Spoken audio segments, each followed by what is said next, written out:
समर्थांनी सगळे ग्रंथ वाचले. शिवगीता, गुरुगीता, उत्तर गीता, अवधूत गीता, भगवद्गीता, हंसगीता, पांडवगीता, गणेश गीता, यमगीता, उपनिषदे, 4 वेद, 6 शास्त्र, 18 पुराणे, भागवत, सगळ्या ग्रंथांचं त्यांनी काय केलं तर अभ्यास केला.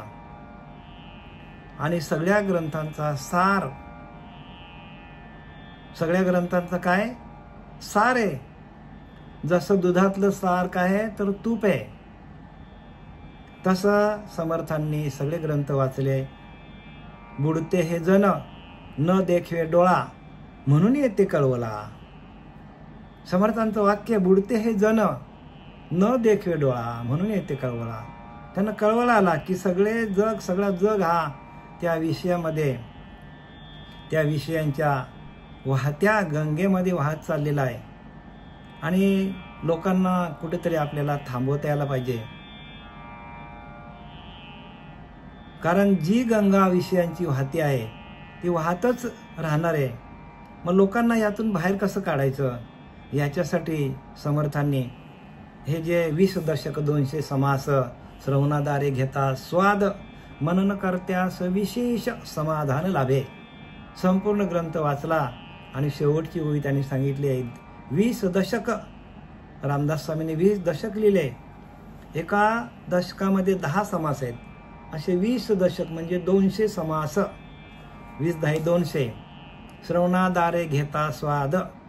जर तुम्ही ह्या 200 दशकांचं श्रवण केलं तर मनन करत्या, असं नुसतं श्रवण नाही बरं का, मनन पण व्हायला पाहिजे. इथे मेक मारून ठेवली समर्थांनी. 20 दशक 200 समास, श्रवणाद्वारे घेता स्वाद, मनन करत्यास. श्रवण नुसतं करून नाही, मनन पण करायला सांगितले. मनन करत्यास, जो मनन करेल त्यास विशेष करून काय मिळेल, समाधान मिळेल.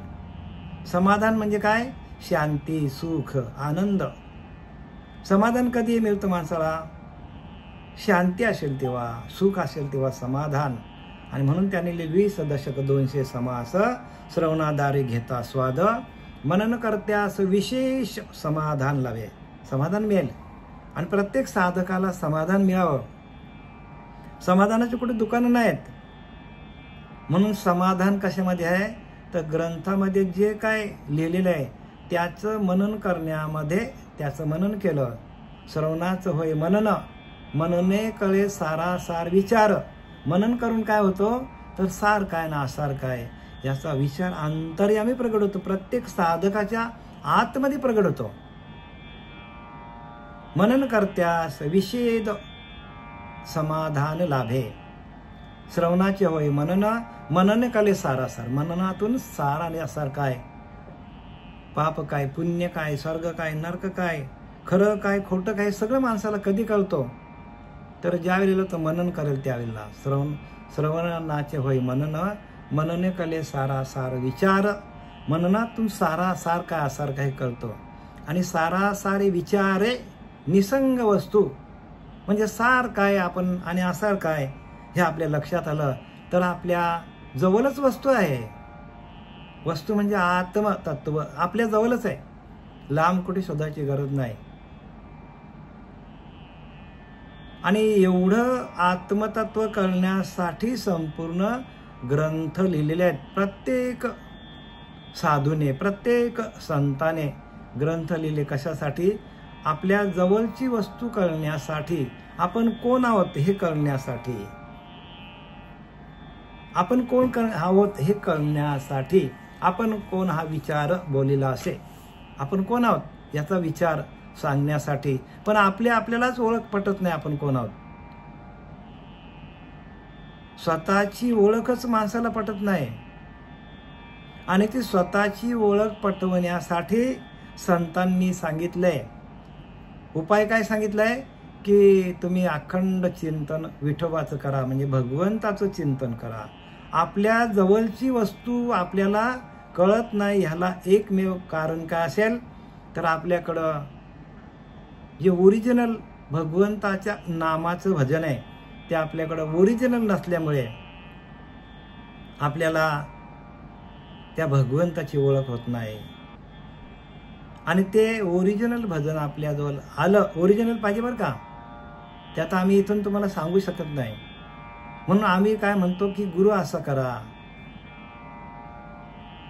की जो आपल्याला आपल्याच आतमध्ये असलेल्या त्या आत्मदेवाशी एकरूप करून जीवशिवाचं ऐक्य करून घेईल आणि त्या परब्रह्म तत्वामध्ये आपल्याला भजन मार्गाला लावेल, भजनानंदामध्ये ठेवेल, असा गुरु करा. आणि मग आपल्याला पुढे काय आहे तर पुढे आपल्याला परब्रह्माची ओळख आहे. कारण परब्रह्म कसं आहे, परब्रह्म ते एकले एकदाच सकळांस व्यापिले. काय सांगतात, परब्रह्म ते एकले एकच आहे पण एकदाच सगळ्या सकळांस व्यापिले. एकदाच त्याने सर्व जगाला व्यापून टाकलेलं आहे. एकदाच सकळांस व्यापिले, सगळ्या जीवांना त्याने व्यापून ठेवलेलं आहे. पृथ्वी आप तेज वायू पंचभूतांना, तारांगणांना, सूर्याला, चंद्राला, सर्व जीवांना त्याने एकदाच व्यापलेलं आहे. परब्रह्म ते एकले एकदाच सकळांस व्यापिले, सकळांस स्पर्शोनी राहिले सकळा ठाई. सगळ्यांना स्पर्श करून सगळ्यांच्या ठाई तो आहे परब्रह्म. बघा रामदास स्वामी काय सांगतात, परत ऐका.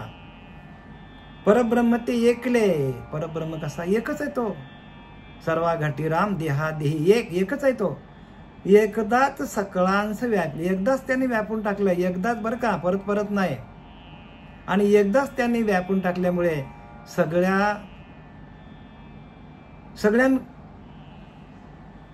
सगळ्या परब्रह्मातल्या सगळ्या वस्तूंना त्यांनी काय केलेलं आहे, व्यापून टाकलेलं आहे. जेवढे जेवढे ब्रह्मांडामध्ये सूर्य आहे, तारे आहे, पंचमहाभूते आहेत, या सगळ्यांना सगळ्या जीवांना एकदाच त्यांनी व्यापून टाकलेलं आहे. एकाच वेळेला एकाच मुळीमध्ये त्यांनी सगळ्यांना बांधलेलं आहे. आणि त्या आधी अनादी काळापासून त्यांनी बांधून ठेवले, प्रत्येकाला बांधून ठेवलेलं आहे. म्हणून प्रत्येक वस्तू जी आहे, इथून गेलेली वस्तू, इथून गेलेला आत्मा कुठेही जात नाही. फक्त त्या वस्तूमध्ये काय होतो तर परिवर्तन होतो. म्हणून परिवर्तन सृष्टी का नियम है. फक्त परिवर्तन होतो आणि तो परिवर्तनच आपल्याला नको आहे.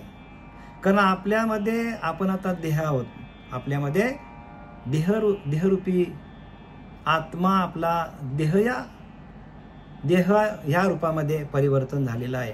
पण हा देह मिळण्यासाठी स्वर्गीचे अमर इच्छिता ती देवा मृत्यूलोकी जन्म व्हावा. का तर नारायण नामे हो जीवनमुक्त. नारायणाच्या नामातून आपल्याला जीवनमुक्त होता येतो आणि ते आपल्याला संधी आलेली आहे. आणि त्या संधीचा फायदा घेऊन आपण ह्याच देहामध्ये आपण परब्रह्माची प्राप्ती करून घेतली पाहिजे. म्हणून सकळांस स्पर्शोनी राहिले सकळा ठाई, एकदाच आहे आणि सगळ्यांना स्पर्श करून तो प्रत्येक जीवामध्ये आहे परब्रह्म. पक्षी अंतराळी उतरले, काय पक्षी अंतराळी गेले तरी भोवती आकाश चितायला. जरी पक्षी आकाशात गेला तरी त्याच्या सर्व अंगाला आकाशच आहे. तसे परब्रह्म प्राण्याला व्यापून आहे. तसं परब्रह्म प्रत्येक प्राण्याला आत आणि बाहेर व्यापून आहे. कसं आहे ते व्यापून आहे. आता आपण ओव्यांकडे वळूया.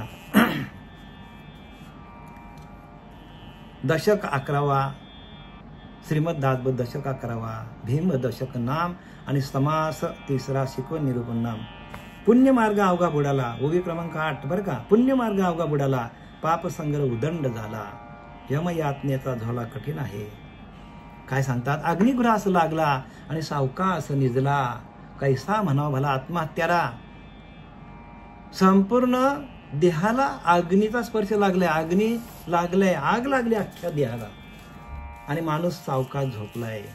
आता मला सांगा, एखाद्या घराला अग्नी लागली आणि त्या घरामध्ये एखादा माणूस निजला, झोपला, वाचेल का तो सांगा मला? समर्थांना ते नाही सांगायचं. समर्थांना हे सांगायचं की संपूर्ण देहाला आपल्या त्या विषयांनी आग लावलेली आहे. त्या त्रिगुणांनी काय केलेलं आहे, त्रिगुणांची दाहकता वाढलेली आहे देहामध्ये, विषयांची दाहकता वाढलेली आहे, अहंकाराचा धाक वाढलेला आहे. आणि अशा अवस्थेत माणूस सावकाश झोपलाय, म्हणजे अज्ञानामध्ये पडून राहिलाय. कैसा म्हणावा भला आत्महत्यारा. समर्थ सांगतात, आपल्याच आत्म्याचं घात आपण करतो. मग आपले घात करणारे कोण आहेत? आपले विषय आहेत, आपले त्रिगुण आहेत, आपला अहंकार घात करणारे. मग या अहंकाराला कसं घालवायचा, याच्यासाठी उपाय सांगितले. उपाय एक भगवत भक्ती. भगवंताचं भजन करा. भगवंताच्या भजनातून आपल्याला मोक्ष मिळणार आहे. भगवंताची प्राप्ती आपल्याला ह्याच देहामध्ये आहे. सगळ्या प्रत्येक माणसाच्या देहाला काय लागलेलं आहे, तर ह्या विषयांची आग्नी लागलेली आहे. त्या अहंकाराची आपल्याला न कळतं आपल्याला, पण आपल्याला वळत नाही. त्या त्रिगुणांची आग्नी लागलेली आहे. आणि ती आग्नी जाण्यासाठी समर्थांनी काय सांगितलं आहे की तुम्ही उपाय एक भगवत भक्ती. भगवंताचं भजन करा. भजनाशिवाय आपल्याला दुसरा उपाय नाहीये. अनेक जन्मामध्ये आपण जन्म घेतले, पण आपल्याला भजन करता आलं नाही. आणि आपल्याला मनुष्य देह मिळालेला आहे, तो भजनासाठीच मिळालेला आहे. आणि ते भजन आपण करत नसल्यामुळे आपल्याला अनेक प्रकारचे दुःख आहेत. जन्मयातनेचा झोळा कठीण आहे. पुढे लिहिलंय, पुण्यमार्ग अवघा बुडाला, पाप संग्रह उदंड झाला. का तर आपल्याला कळत नाही, आपल्या सर्व अंगाला त्या विषयांनी घेरून टाकलेलं आहे. ते गुणांनी आपल्याला घेरून टाकलाय. अहंकाराने आपल्याला गिळंकृत केलाय. म्हणून पुण्य मार्ग अवघा बुडाला. पुण्य मार्ग बुडाला. पुण्य होत नाही आपल्याकडनं, का आपण विषयाधीन आहोत. प्रत्येक माणूस हा विषयासमान आहे. विषय कसा आहे? विषासारखा विषय आहे. आणि तो विषच आपण काय सेवन करत बसलोय. म्हणून आपल्या अंगाला सगळा आग्नी लागलेला आहे. पुण्यमार्ग अवघा बुडाला. पुण्यमार्ग होतच नाही. का? जे बघा जगामध्ये जे बोलणं चाललंय लोकांचं, ते सगळे विषयांचंच बोलणं आहे. घरादाराच्याच गोष्टी आहे. माझा भाऊ असा आहे, माझा मुलगा असा आहे, माझी बायको अशी आहे, माझा मुलगाच कुठे कामाला जात नाही, उद्योगधंदा करत नाही मुलगा, मुलीचं लग्न जमत नाही. अशा अनेक प्रकारच्या माणसाला समस्या आहेत. आणि तेच घोळत तेच काय करतो माणूस? तेच घोलत बसतो, सगळीकडे सांगत बसतो. पण भगवंताचं भजन करत नाही, आत्मचर्चा करत नाही. आणि पुण्य जो काय आपण घेऊन आलाय त्याचा ऱ्हास होत चाललाय. पुण्य मार्ग अवघा बुडाला, पाप संग्रह उदंड झाला. आणि आपल्याकडे पापच होत चाललंय. माऊलीने लिहिलं की नाही, नामाशी विमुख तो नर पापी. आपल्या मुखात नाम नाही. आपल्या ह्या चारही वाण्यांमध्ये नामाचा संचय नाही. आणि म्हणून प्रत्येक आपल्यातला विचार, येणारे शब्द हे प्रपंचातलेच आहेत. आणि ते प्रपंचातले शब्द काय करतात? आपल्याला जगामध्ये हेच चाललंय सगळीकडे. नाक्यावर जातात, नाक्यावरच्या गोष्टी काय आता ह्यातनं आम्ही काय बोलू शकत नाही. भरपूर काही सांगण्यासारखं आहे, पण एखाद्याला वाईट वाटेल म्हणून आम्ही बोलत नाही. पण ज्याने त्यांनी समजून घ्या मला काय म्हणायचं ते. अखंड चर्चा, अखंड चिंतन विठोबाचं पाहिजे. पण आपल्याकडे चिंतन होत नाही. आपण चिंता करत बसलोय. चिंतेने शरीर घटत जाय. चिंता केल्यामुळे आपल्या शरीराला अनेक प्रकारच्या व्याधी रोग लागलेले आहेत. आणि आपलं शरीर घटत चाललंय. साधूच्याकडे तेच का असतो चेहऱ्यावर? साधू चिंताच करत नाही, चिंतामुक्त असतो. साधू तो नित्यमुक्त. म्हणून लिहिले, साधूचा देह जंगलात पडला अथवा खितपतला अथवा स्वानकुत्र्याने खाल्ला तरी हे प्रशस्त न वाटे जनाला. साधू तो नित्यमुक्त. बघा काय सांगितलंय, नित्यमुक्त आहे साधू. साधूचा देह जंगलात पडला अथवा स्वानकुत्र्याने भक्षिला, हे प्रशस्त न वाटे जनाला. लोकांना वाटतं काय तो साधू होता, काय त्याचा देह कुत्र्याने खाला. अरे साधू तो नित्यमुक्त आहे. तुम्हाला कबीरांची गोष्ट माहिती आहे. कबीराने एकदा कुत्रा चावला, त्याचा चामडाच काढला त्याने, आणि तो तरी चालत होता, रक्त सगळं पडत होता. लोकांनी सांगितलं, कबीरा कबीरा तुला कुत्रा चावलाय. बोलतो ते चमडी जाणे और कुत्ता जाणे. म्हणजे एवढी स्थिती अंतकरणाचा एवढा भाव आहे. साधू मेला काय, जिवंत असताना काय, तो जिवंतपणे असतानाच मुक्त आहे. आणि आपल्याकडे काय झालंय, अग्निगृह असे लागला. आपल्याकडे सगळे विषय आहेत, विषयांनी आपल्याला आधीच जाळून टाकलंय. आणि साधू साधू साधू त्या विषयांना जाळून शांत झालेला आहे. आपल्याला विषयांनी जाळून टाकलाय, साधूंनी विषयांना जाळून टाकलाय. हा फरक आहे साधूच्या आणि आपल्यामध्ये. साधू म्हणजे तो नाही बरं का, ज्याच्या गळ्यामध्ये माळा आहेत, ज्याने वेश परिधान केलेला आहे, ज्याच्या जटा वाढलेल्या आहेत, तो साधू नाही बरं का. साधू म्हणजे सर्वसामान्य वेशामध्ये आहे आणि ज्याचं अखंड चिंतन चालू आहे, आणि ज्याने जिवंतपणामध्ये असतानाच त्यांनी भजनाच्या आनंदामध्ये जाऊन या देहाचा संपूर्ण काय केलेला आहे, निराश केलेला आहे. त्याला साधू म्हणतात. मग त्याचे कपडे कसे असत, वेश असावा बावळा, अंतरे असाव्या नाना कळा. साधूच्याकडे नाना कळा आहेत, त्याचा वेश बावळा असेल. तुकाराम दिसायला कसे होते, तुकाराम महाराज पण त्या परब्रह्म तत्वाशी एकरूप झाले होते. म्हणजे पुण्यमार्ग अवघा बुडाला, पाप संग्रह उदंड झाला. माणसाकडनं पुण्य होत नाही, पाप वाढतच चाललंय. प्रत्येक क्षणाला माणसाकडनं पाप होतो. पावलाला माणसाकडनं पाप होतो. बोलण्यातून, चालण्यातून, बघण्यातून, सगळ्या गोष्टीतून माणसाकडनं पाप होतो. खाण्यातून, पिण्यातून, अनेक गोष्टीतून माणसाकडनं पाप होतो. यम यातनेचा झोळा कठीण. यम यातनेचा झोळा, यम आपला काय गेलाय, जाळा घेऊन बसलेला. कठीण आहे तो. एकदा मेल्याने सुटेना, जन्मजन्मी यातना, आपणास मारी वाचविना, आत्महत्याला. आपण आपल्याच आत्म्याचा घात केला. आपण आत्मदेवाची पूजाच करत नाही. आत्मा रामच माहित ना आपल्याला. आणि तो आत्माराम, त्या आत्मारामाची ओळख कोणी करून दिली, वाल्या कोलीला. ज्या वेळेला नारद महर्षी भेटले, त्यावेळेला त्याने काय केलं की बस घे आणि आपल्याच आत्म्याचं भजन कर. आणि त्यांनी आपल्या स्वतःच्या आत्म्याचं भजन केलं. आणि त्यामुळे त्या वाल्या कोलीचा वाल्मिक ऋषी झाला. आणि वाल्मिक ऋषी त्या हृदयामध्ये राम जन्माला आला नव्हता, पण प्रत्यक्ष त्या भगवंताने वाल्मिक ऋषीच्या हृदयामध्ये त्या रामाचा अवतार पहिल्यांदा जन्माला आला.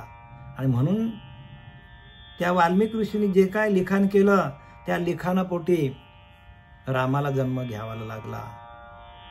म्हणजे त्याने कोणाचं भजन केलं वाल्मिक ऋषीने, तर आत्मदेवाचं भजन केलं. आत्मा हाच आपला ईश्वर आहे. त्यावेळेला राम नव्हता, मग त्याने कोणाचं भजन केलं, तर आत्मदेवाचं. आपल्यालाही त्या आत्मदेवाचंच भजन करता यायला पाहिजे. हाच आत्मा सगळीकडे व्यापक आहे. तोच राम होऊन आला, तोच कृष्ण होऊन आला, तोच अंबिका होऊन आला. तोच आत्मा बरं का. तोच ज्ञानोबा आहे, तोच तुकोबा होऊन आला, तोच जनाबाई होऊन. प्रत्येक आत्मा हा काय करतो, तर संतांच्या घराण्यामध्ये किंवा संत होऊनच आपल्याला उपदेश करायला जन्माला येतात. का, तर त्यांनी मागच्या सगळ्या जन्मांमध्ये आत्मदेवाचंच चिंतन केलेलं असतं. म्हणून आत्मा हाच ईश्वर आहे. आत्ता पण आपला आत्मा हाच ईश्वर आहे. आणि त्या आत्म्याला भजन करता करता व्यापकतेला जाता यायला पाहिजे. व्यापकता वाढली पाहिजे आपली. व्यापक आहे आपण व्यापक व्हायला पाहिजे. तरी आता ऐसे न करावे, बहुत विवेके वर्तावे, हे लोक परत्र साधावे दोहीकडे. तरी समर्थ सांगतात, तरी आता असं करू नका. तुम्ही काय करा, तर तरी आता ऐसे न, तर आता असं करू नका बरं का. यमयातनेचा झोळा कठीण यमयातना आहे. पुढे यमाचे उदंड, मारीची झोडीत यमाचे किंकर बहुसाल. कित्येक वर्ष आपल्याला मारतील माहीत नाही. म्हणून तुम्ही आता असं करू नका, तरी ऐसे न करावे, बहुत विवेक वर्तावे. विवेकातून विवेक घ्या, चांगलं काय वाईट काय. विवेक काय आहे तर विवेक आपला अंतरीचा अंतरात्मा, हाच आपला परमात्मा आहे आणि त्याचं भजन करावा. इहलोक परत्र साधावे दोहीकडे. इहलोक साधाचा, इहलोकाला जन्माला येऊन आपण काय करायचं तर जे काय आपल्या पोटासाठी लागेल ते आपल्याला उद्योगधंदा करायचा आणि करता करता आपण भगवंताचं चिंतन करायचं. काय करायचं? भगवंताचं चिंतन अखंड चाललं पाहिजे. कारण आपल्याला सांभाळणारा, जन्माला घालणारा आणि घेऊन जाणारा तो परमात्मा आपल्या आतमध्येच वास्तव्याला आहे. आपल्या आतमध्येच तो, बरं का, लांब जाऊ नका. कारण इथं लिहिले की नाही की परब्रह्म ते एकले एकदाच सर्कलांस व्यापिले. एकदाच त्यांनी सगळ्यांना व्यापून टाकलंय. त्या पृथ्वीला, चंद्राला, सूर्याला, पंचमहाभूतांना, सर्व जीवांना, अंडज स्वेद चारी खाणींना त्यांनी एकदाच व्यापून टाकलेलं आहे. आणि सकळांस स्पर्शोनी राहिले सकला ठाई. एकदाच सगळ्यांकडे आहे तो. आणि तो परमात्मा आपल्याला कळला पाहिजे. त्या परमात्मा कळण्यासाठी आपल्याला भगवंताचं भजन करायला पाहिजे. आणि त्या भजनातून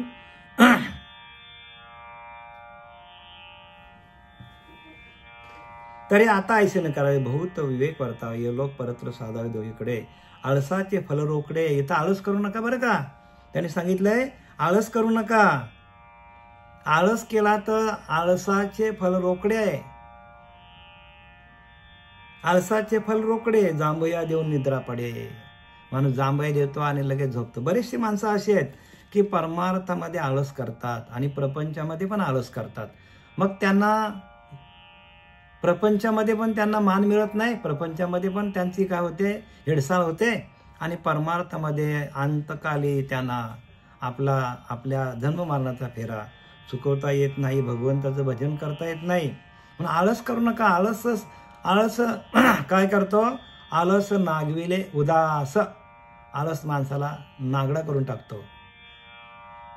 दुसरा कोण नाही, बरं का. आपल्याकडे आळस आहे म्हणून आपण श्रवण करत नाही, आपण पाठांतर करत नाही, आपण वाचन करत नाही, आपण ध्यान करत नाही. आपण मस्तपैकी झोपतो. आणि म्हणून माऊलीने लिहिले कमी झोपा पण वाचन जास्त करा, ध्यान करा. आपण ते करत नाही का? आपण आळशी होत नो. म्हणून लिहिले आलस्य कुतो विद्या. आळशी माणसाजवळ विद्या कुठून येणार? आलस्य कुतो विद्या, कुतो विद्या कुतो धनम. ज्याच्याकडं विद्या नाही त्याला धन कुठून मिळणार? आलस्य कुतो विद्या, कुतो विद्या कुतो धनम.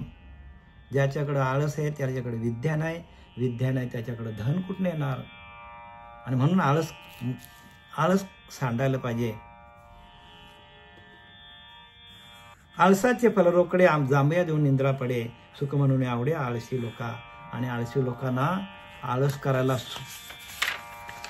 आळस करणं त्याला सुख वाटतं. पण ते सुख आहे का? नाही. सुख म्हणतच मेले दुःख भोगिता. आपल्याला वाटतं ते आळस केलं म्हणजे आपल्याला सुख मिळतो आपल्या इंद्रियांना, पण नाही, ते दुःख आहे. सांगतात का? तर आपल्याला जो मिळालेला, आपल्याला जो आयुष्य मिळालेला आहे 100 वर्षाचा, त्यातून आपण जेवढे आपण आळस करणार, झोपा काढणार, तेवढ्या आपल्या आयुष्यातलं वजा होणार.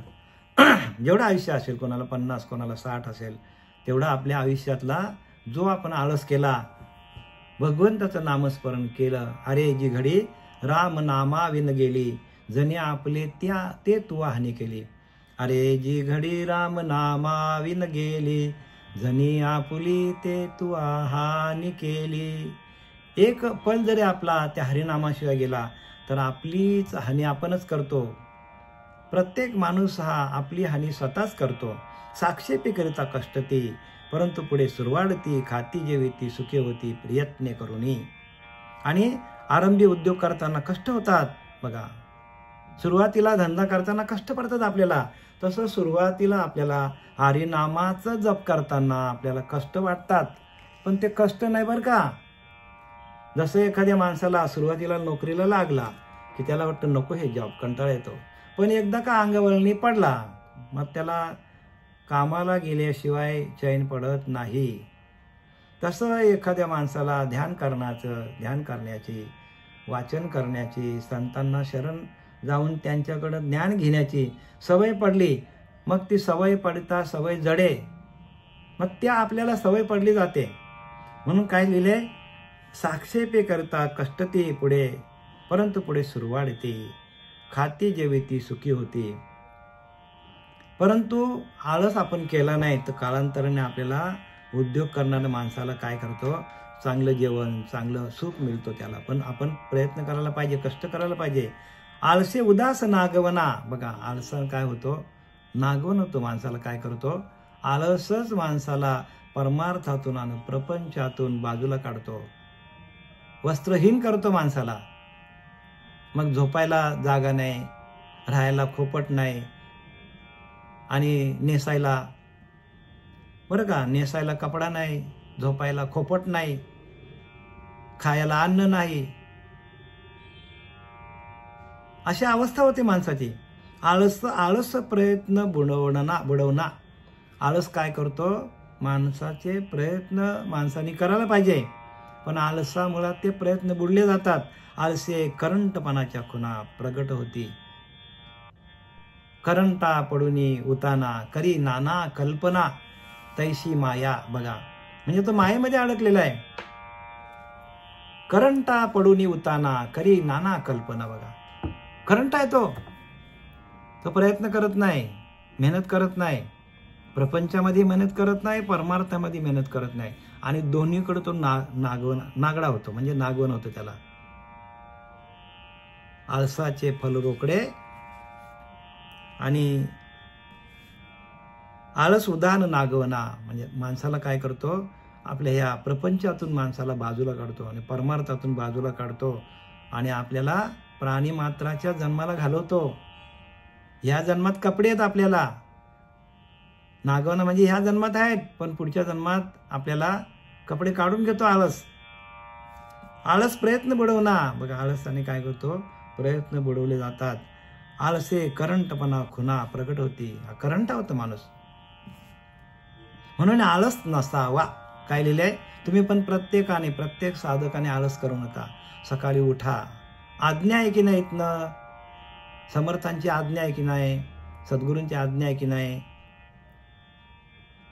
आपले सच्चिदानंद सद्गुरू श्रीपाद बाबा, रामदास बाबा, नारायण बाबा, पांडुरंग देवके बाबा यांची आज्ञा आहे की नाही आपल्याला, की सकाळी ब्रह्ममुहूर्ताला उठा, ध्यान करा.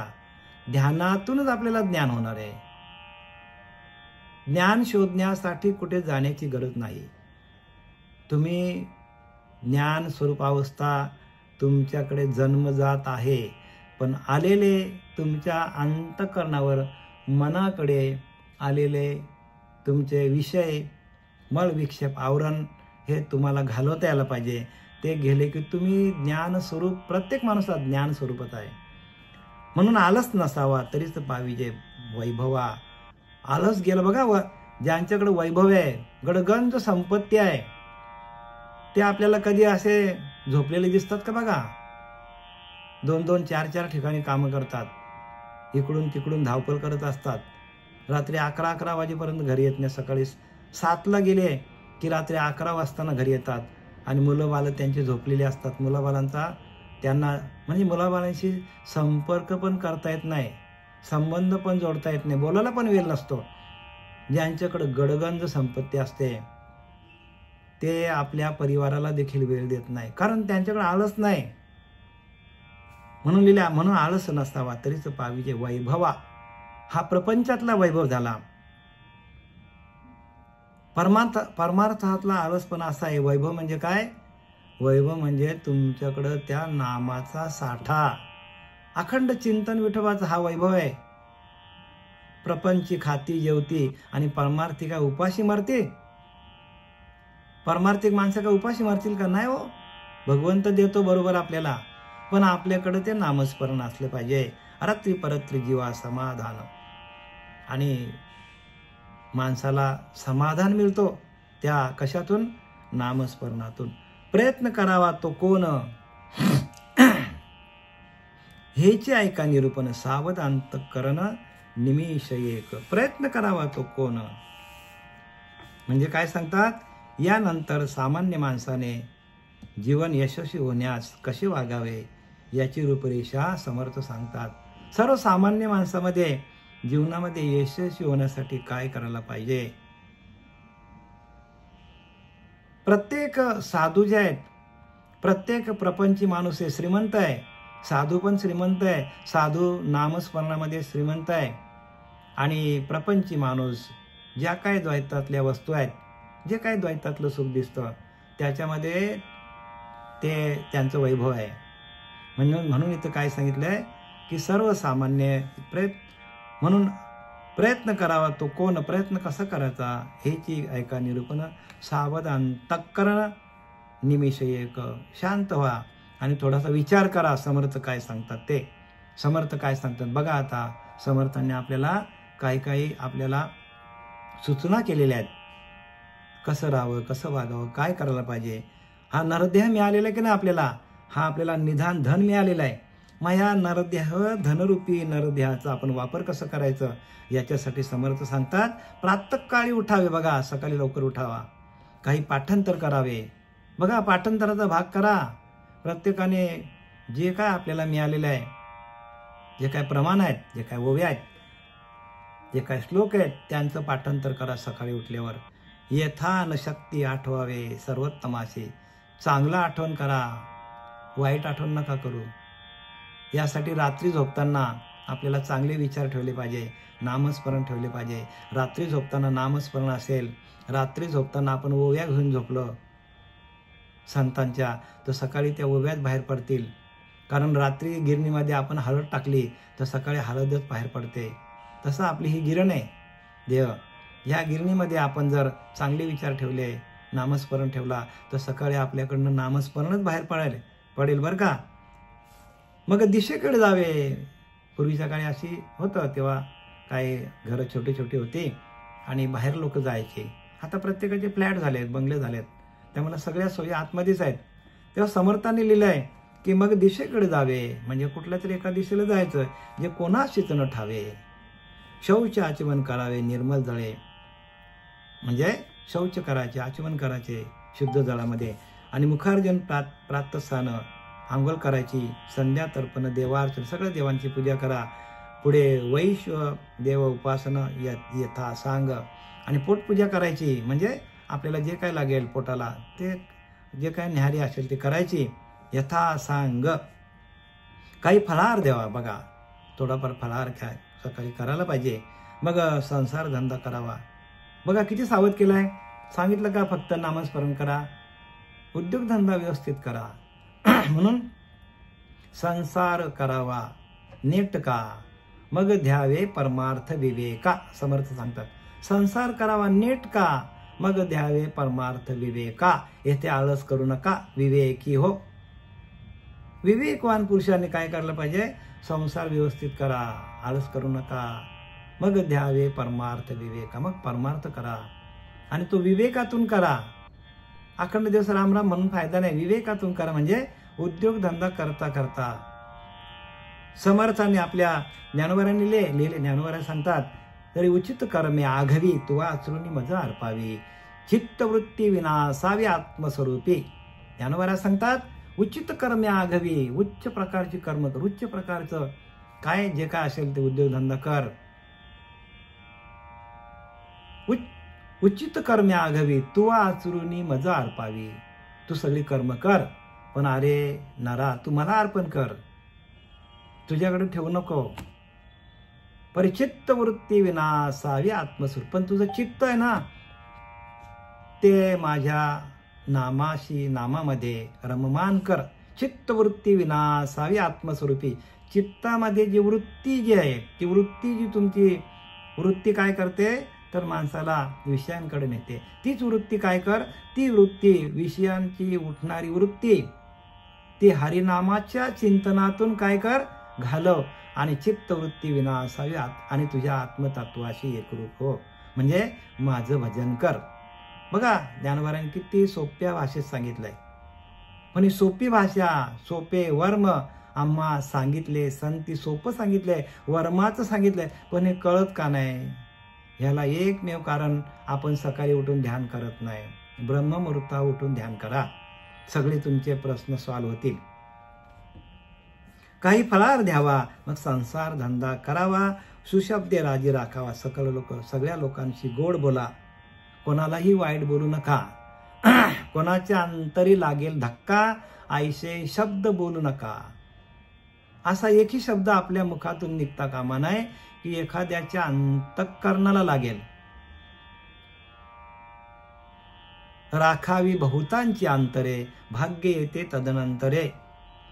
म्हणजे सगळ्या लोकांचं अंतर जाणून राखावी बहुतांची अंतरे. सगळ्या लोकांना समान वागवा, कोणाला काय कमी जास्त लेखू नका. राखावी बहुतांची अंतरे, सगळ्याच लोकांची अंतर राखून धरा, म्हणजे सगळ्यांशी गोड बोला. भाग्य येते तदनंतरे, भाग्य नंतर येतो, लगेच भाग्य येत नाही.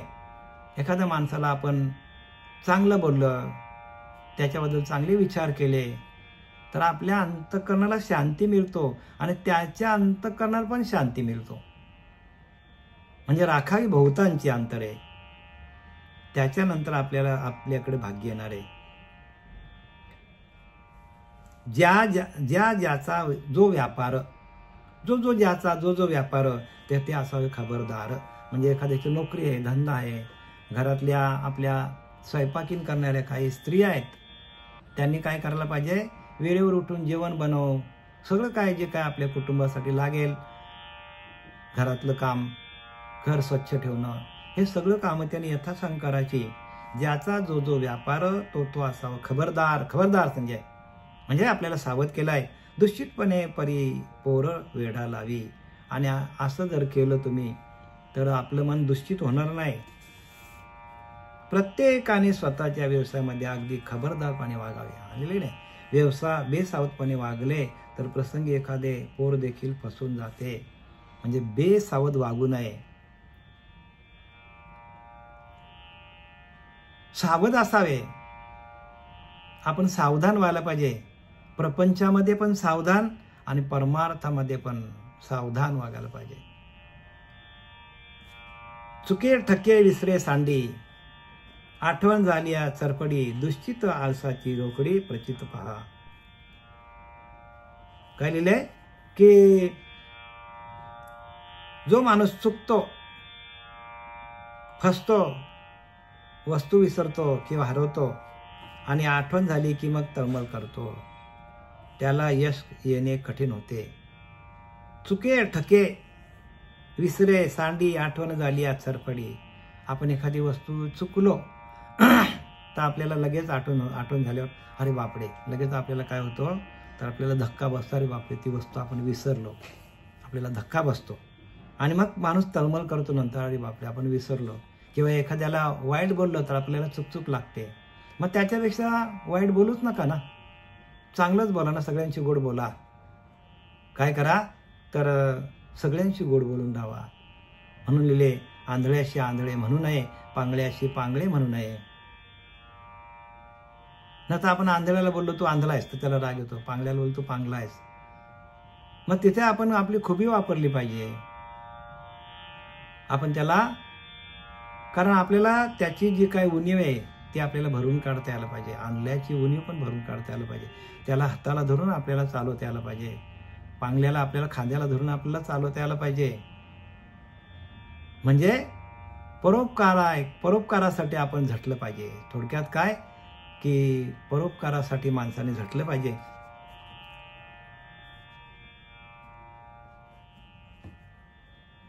या कारणे सावधान एकाग्र असं अंतःकरण. म्हणून सावधान राहायला पाहिजे आणि आपलं अंतःकरण एकाग्र असलं पाहिजे. तरी मग जेविता भोजन गोड वाटे. बघा, आपल्याला जेवण गोड का वाटत नाही, जेवण आपलं गोड का लागत नाही, तर आपलं मन इकडे तिकडे भरकटत असतं. किंवा आपल्या मनामध्ये अनेक प्रकारचे विचार असतात कोणाकोणाबद्दल. कोणाचे बिझनेसबद्दल असतात, तर कोणाचे नातेवाईकांबद्दल असतात, तर कोणाची भांडणं झालेली असतात, तो कोणाचा फिसकटलेला असतो, तो कोणाचे द्वेष करत असतो. आपल्या डोक्यात अनेक प्रकारचे विचार असतात आणि मग त्याच्यामुळे काय होतं की आपण तिथे सावध असायला पाहिजे. तेथे मन आपले एकाग्र होत नाही. आणि मग आपल्याला काय काय होतं तर जे आपण जेवतो ते जेवण कसं आहे, ते अमृत आहे. त्या जेवणामध्ये आपल्याला भगवंताचं नामस्मरणातून जी आपल्या मुखामध्ये नामस्मरणातून जी लाळ निघेल ते अन्न पचवायला ती अन्न पचवायला आपल्याला काय होते तर सहाय्य करते. म्हणजे हरिनाम घेता घेता आपल्याला जेवता यायला पाहिजे. आपल्याकडे देवाचं एकदा पण नाम नसतं. आपण बस सुरुवात करतो स्टार्ट टू एंड. सुरुवातीला कुठे थोडे आठवण झाली तर झाली, मध्ये काय 5-25 घास मारले आणि जेवले, हात धुतले, तरी पण आपण भगवंताचं नामस्मरण घेत नाही. तर तसं करू नका. प्रत्येक घासाला आपल्याला भगवंताचं नामस्मरण करता यायला पाहिजे, प्रत्येक घासाला, बरं का. आणि मग नामस्मरण करता करता मग आपण आपल्या डोक्यामध्ये असलेले विषयांचे विचार, प्रपंचाचे विचार बाजूला होऊन भगवंताच्या नामस्मरणामध्येच आपल्याला भगवंताचं आपण जे जे खाऊ त्याचं आपल्याला अमृत होणार आहे.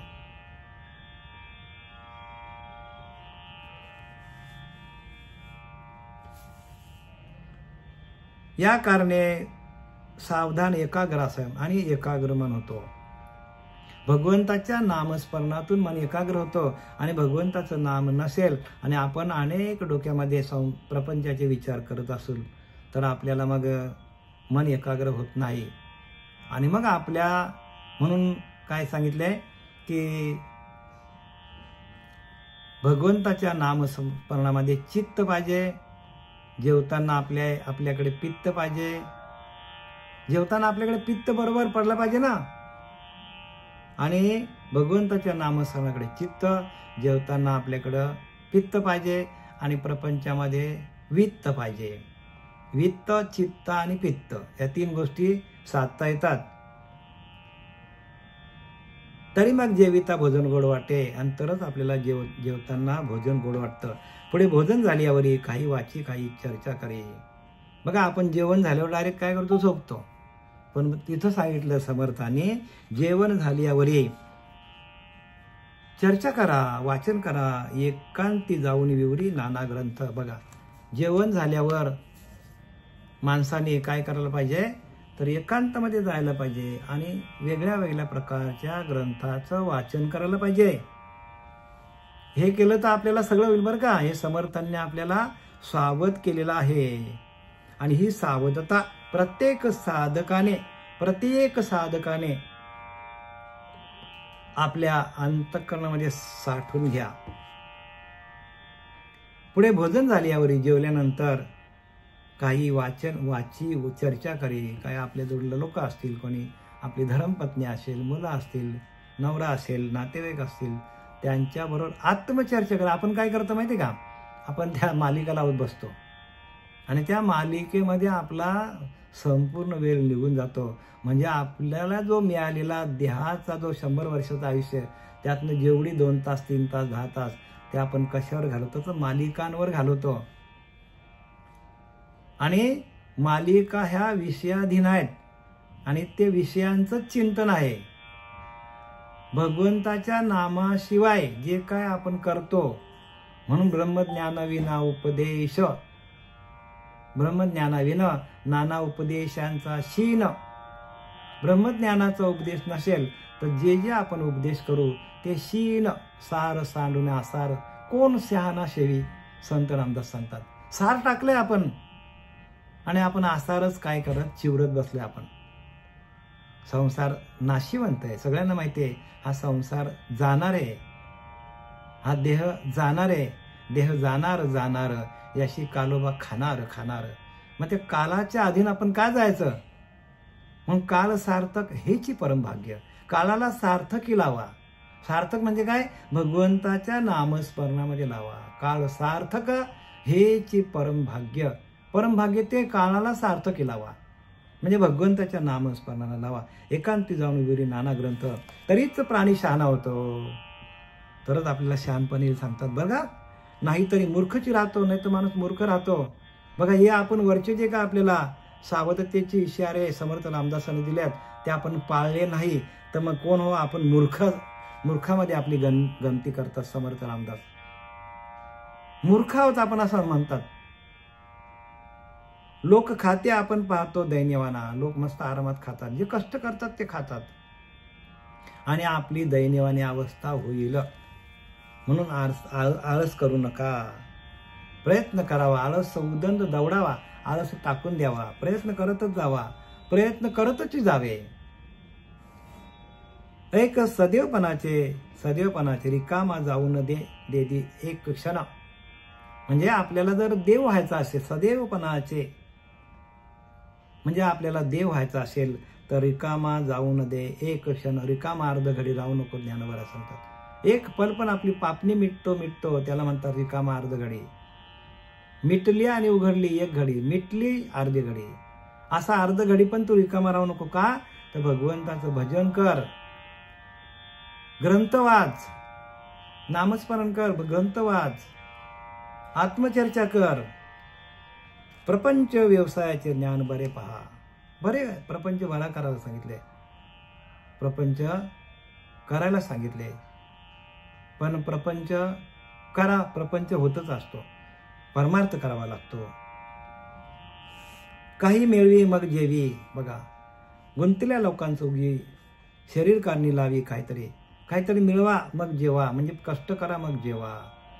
गुंतलेल्या लोकांचं उगी शरीर कारणी लावी काहीतरी.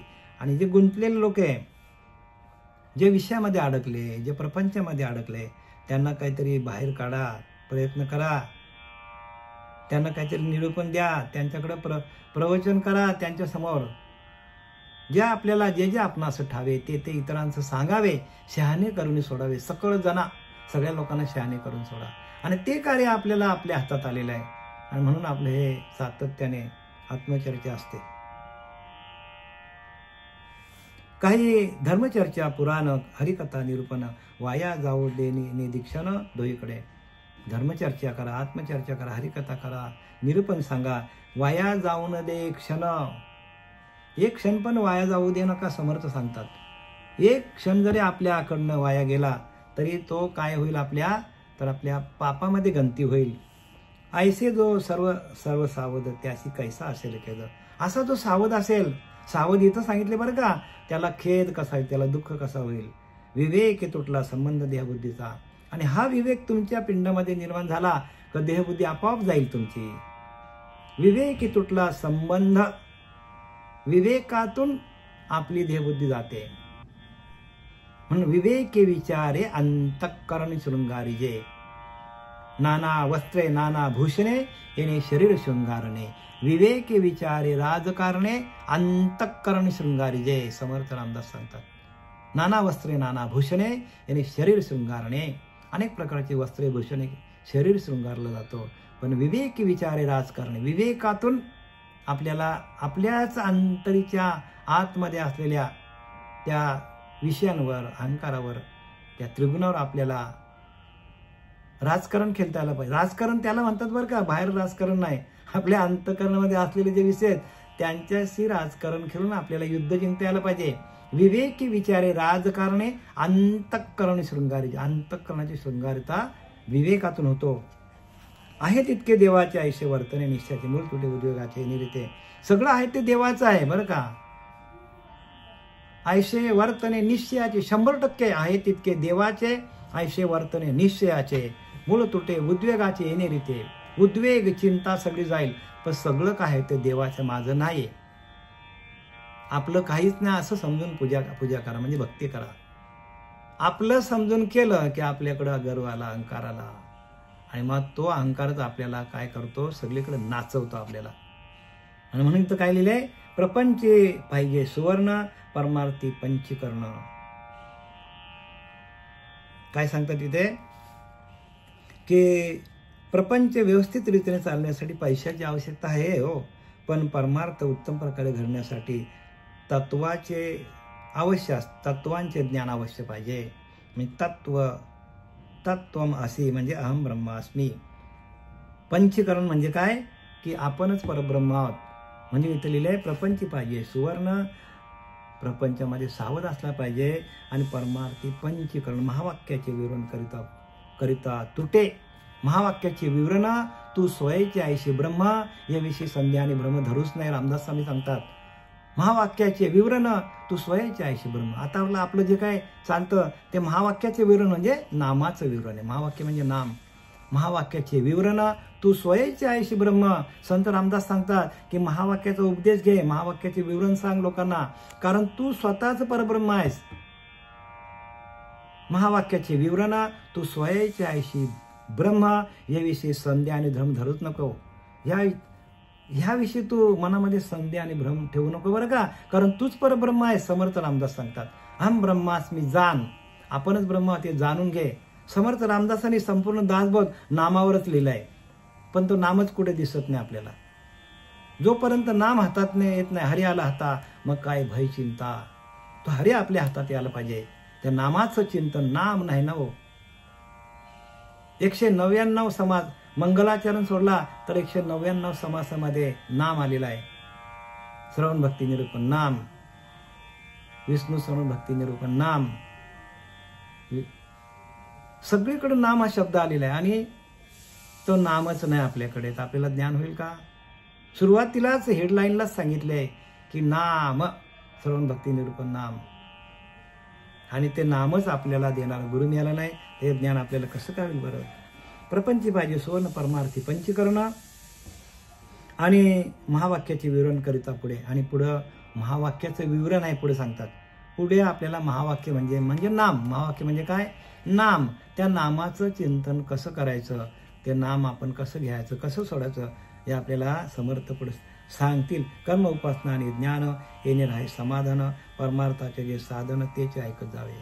चांगले कर्म करा, उपासना करा, म्हणजे भगवंताचं चिंतन करा आणि त्यातून ज्ञान निर्माण होईल. तुमच्या अंतःकरणामध्ये ज्ञान जागृत होईल, स्वरूपाचं ज्ञान होईल, आपल्या आत्मस्वरूपाचं ज्ञान जागृत होईल आणि येणे राहे समाधान. आणि एकदा का आत्मस्वरूपाचं ज्ञान झालं, हम ब्रह्मास्मी जान, ह्याची आपल्याला अनुभूती आली, त्या बोधावर आपण आरूढ झालो, तर मग परमार्थाचे जे साधन तेच आहे. आणि मग ते आपण त्या बोधावर आरूढ झाल्यानंतर परमार्थाला लागणारी जी सगळी साधनं आहेत, जसं प्रपंचाला आपल्या सगळं लागतो, हांडी भांडी घर दार सगळं लागतं आपल्याला, तसं आपल्याला एकदा नाम आपल्या हातात आलं तर भगवंताचे परमार्थाचे साधन तेच ऐकत जावे.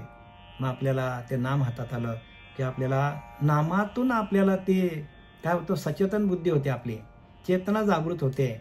आणि मग आपल्याला असं वाटतं की हा ग्रंथ वाचला पाहिजे, तो ग्रंथ वाचला पाहिजे. समर्थांनी काय लिहिले, रामदास स्वामींनी काय लिहिले, परत तुकोबारायांनी काय लिहिले, ज्ञानोबारायांनी काय लिहिले, प्रत्येक संतांनी काय लिहून ठेवले, ह्याचं वाचण्याची आवड आपल्याला निर्माण होतो. पण ते नाम आपल्याकडे प्रगट पाहिजे. प्रगट गुह्य बोले, प्रगट पाहिजे आणि गुह्य पाहिजे. आणि विश्व ब्रह्मची केले, संपूर्ण विश्वामध्ये त्या ब्रह्माचं वास्तव्य आहे हे लक्षात येतो. आणि त्यासाठी आपल्याला गुरुप्रचिती, आत्मप्रचिती आणि शास्त्र प्रचिती ह्या 4 प्रचिती आपल्याकडं यायला पाहिजे. आणि त्या 4ही प्रचिती आपल्याला या सर्व साधकांना येण्यासाठी नाम असलं पाहिजे. झालेली सेवा आपले सच्चिदानंद सद्गुरू पांडुरंग देवकर बाबा, श्रीपाद बाबा, रामदास बाबा, नारायण बाबा, नाना बाबा आणि यांच्या चरणी समर्पित करत आहे. पुंडलिकावरदे हरी विठ्ठल श्री ज्ञान